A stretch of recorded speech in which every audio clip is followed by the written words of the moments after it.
ప్రభునందు ప్రియులైన మీకందరికీ యేసు క్రీస్తు ప్రభువారి నామంలో శుభవందనాలు తెలియజేస్తూ ఉన్నాం.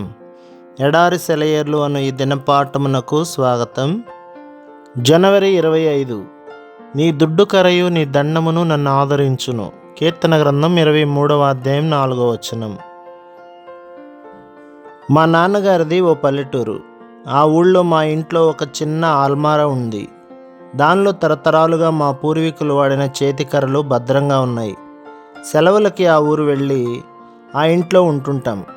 అక్కడ ఉండేటప్పుడు నేను మా నాన్నగారు షికారుకు వెళ్తూ అల్మారా దగ్గరికి వెళ్ళి మాకు నచ్చిన కర్ర పట్టుకొని బయటికి వెళ్ళేవాళ్ళం. ఈ సందర్భాల్లో దుడ్డు కర్ర గురించిన వాక్యం నాకు గుర్తుకు వచ్చేది. యుద్ధం జరిగే రోజుల్లో బిక్కుబిక్కుమంటూ ఉన్నప్పుడు, ఎప్పుడు ఏ ప్రమాదం వస్తుందోనని భయపడుతూ ఉన్నప్పుడు ఈ వాక్యం నాకు దుడ్డు కర్రలాగా ఆదరించేది. చెడు వర్తమానమునకు అతడు భయపడడు, అతని హృదయం దేవుని నమ్ముకుని స్థిరముగా ఉన్నది. మా కుమారుని యుద్ధం పొట్టన పెట్టుకున్నప్పుడు మా హృదయం పగిలిపోయింది. వాక్యంలో మా ఆదరణకి మరో దుడ్డు కర్ర దొరికింది. రాత్రంతయు విలాపముండెను, ఉదయముతో పాటు ఆనందం వచ్చెను. నా ఆరోగ్యం దెబ్బతిన్నప్పుడు సంవత్సరం పాటు ఇంటికి దూరంగా ఉండవలసి వచ్చింది. తిరిగి ఇంటికి వెళ్ళి నా పని మొదలు పెట్టవచ్చో లేదో తెలియని పరిస్థితి. నాతో పాటు ఓ దుడ్డు కర్రను తీసుకెళ్ళాను. అది నన్నెప్పుడూ ఆదరించక మానలేదు. నా పక్షముగా ఆయన చేయు ఆలోచనలు ఆయనకు తెలియను. అవి మేలుకే గాని కీడు చేయనవి కావు.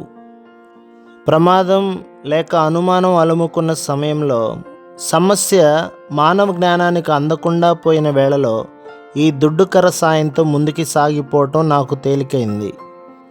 ఊరకుండుటయందే వారికి బలము కలదు.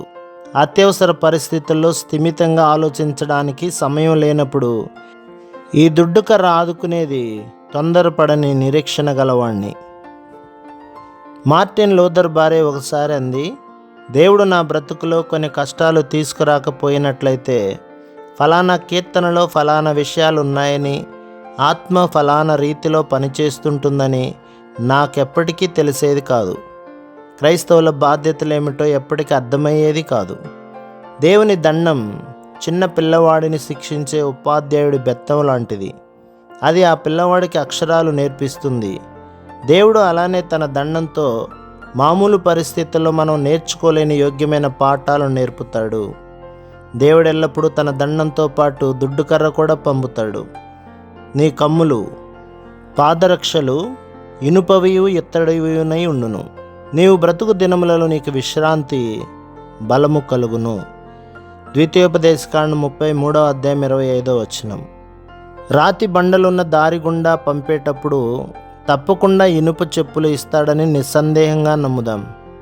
మనకి సరైన పరికరాలు ఇవ్వకుండా మనల్ని ఏ ప్రయాణానికి పంపడు. ప్రభు మిమ్మును, మీ కుటుంబములను, మీ సంఘములను దీవించి ఆశీర్వదించునుగాక. ఆమేన్.